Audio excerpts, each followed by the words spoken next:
Oak Mott, Chapter 1, in which we try to make known to you the friends at Oak Mott. Beautiful, beautiful. I never saw anything more perfectly beautiful than this, even in my dreams. If you only knew. Think so? I don't see anything particularly beautiful in it. Listen, see?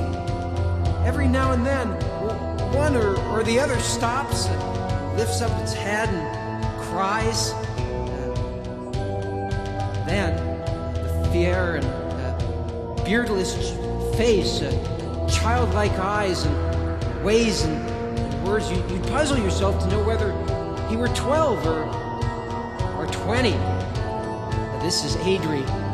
In fact, were it not for his size, as he sat, he might be only 6 or 8 years old. For what we knew, might as likely be a girl with his long hair and small white hands. If it were not for the boy's, or rather the man's, clothing which he wore. It is beautiful. Well, look at the color, continually changing as it blows before the wind, the shadows of the clouds flying over the hull. I never saw anything prettier in all my life. I believe I could write poetry about it. Oak Mott. What a queer name for one's place. But how beautiful they are, those groups. See what lovely shadows they cast? Suppose it's because the air is so clear, but everything's so bright somehow. And all around, it's the same. All around and around. Chapter 2, in which we are very busy indeed at Oak Mott.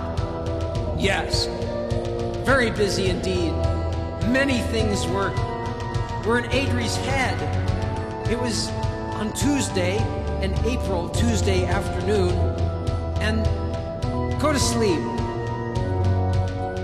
It could hardly be called a hill, so rolling it was, to take their first good look around, as written in the first lines of this volume. That was on Wednesday. Thursday morning, you know, found on the front porch the new uncle. The fact is that it was only after he, the new uncle, had arrived that Adri became anxious. A great deal. Too much. So all the time. The children were, Adri thought, the children were nothing. Adri realized only one leader was necessary. It was always necessary to have a leader. Not 6 leaders or 2. A leader in everything. It's the best. The best to elect some one person to command from the start.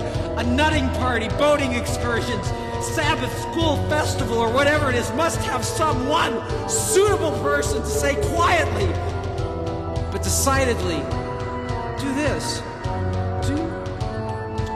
do that, don't do that. Usually, such are the very ones that need most to be ruled themselves. Some quiet one of them all, the quietest one of all generally, one who can be perfectly kind and considerate and perfectly firm at the same time. That's the one to rule. Rarely a body, however small, but there is a born king among them. God has so ordained it, because the world would go to pieces without, and sooner or later, all acknowledge their king, though often it's a queen and throne, such as his true place before that. All is confusion. After that, all goes on smoothly, as you please. Only if you think you are born king or queen, and if you are, remember, you must rule. Secretly, Adri had plans.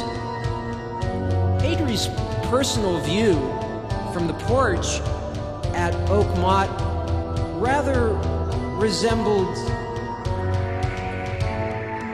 fungus, and the uncle had to labor after his family as he rested a moment from branding another. Your iron mustn't be either too hot or too cold. If you brand too slight, it won't last. If you brand too deep, the worms will get in. They will get in. The worms will get in.